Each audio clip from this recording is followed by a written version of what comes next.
इस देश में गरीब होना सिर्फ हालात नहीं होता, गरीब होना अक्सर सिस्टम के सामने खामोश खड़ा रह जाना होता।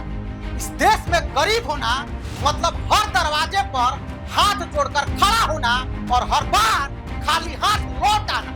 इस देश में गरीब होना मतलब हक मांगना नहीं बल्कि हक के लिए गिड़गिड़ाना।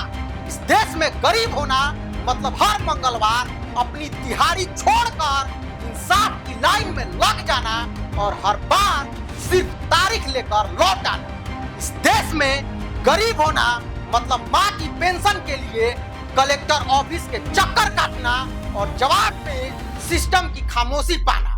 इस देश में गरीब होना मतलब जब तक कैमरा न चले तब तक आपकी तकलीफ सरकारी फाइल भी न बने। आज की ये कहानी इसी सच्चाई की सबसे कड़वी तस्वीर है। गरीब के लिए तो मेरा गलत था, गलत क्या काम किया तो गरीब के खुदा आज तो मेरे लाके दिलाते हैं। मेरा पिताजी मर गए, मेरी माँ की आंखों से दिखाई नहीं देता, मेरी माँ भी शुरू करेगी। कलेक्टर तो मिलो, कलेक्टर तो मिलते नहीं गरीब लोगों को मिलना चाहिए ना।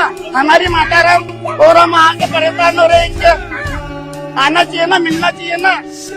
अब मंगलवार को आप फिर क्या जाओ, मंगलवार को आप फिर जाओ, हम मेहनत मजदूरी करेंगे, मंगलवार आते रहे। हमारा परिचय पत्र पे तो नाम काट दिया है। मैं जाऊँ बीएलओ वाले के ना तो बीएलओ वाले बोलाओ। सुन कलेक्टर, तुझे क्या लगा कि मर्द पैदा होना बंद हो गए हैं इस देश में? मर्द है या गरीब आदमी मर्द, और तू कलेक्टर नपुंसक है, नपुंसक। मामला इंदौर का है।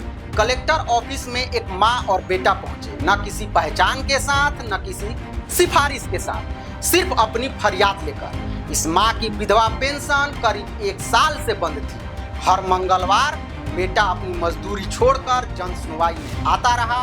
7 बार बुलाया गया, 7 बार भरोसा दिया गया, लेकिन हर बार उसे खाली हाथ लौटा दिया गया। कभी कहा गया केवाईसी पूरा नहीं है, कभी कहा गया कि फाइल अटकी है, तो कभी कहा गया कि सिस्टम में गड़बड़ी है। और इसी बीच वोटर लिस्ट से इस गरीब युवक का नाम भी काट दिया गया, यानी पहचान तक खतरे में डाल दी। 1 साल तक गरीब चुप रहा, इंतजार करता रहा, भरोसा करता रहा, लेकिन जिस दिन सब्र की हद टूट गई उस दिन कलेक्टर ऑफिस में सिस्टम के खिलाफ आम आदमी की चीख गूंज उठी।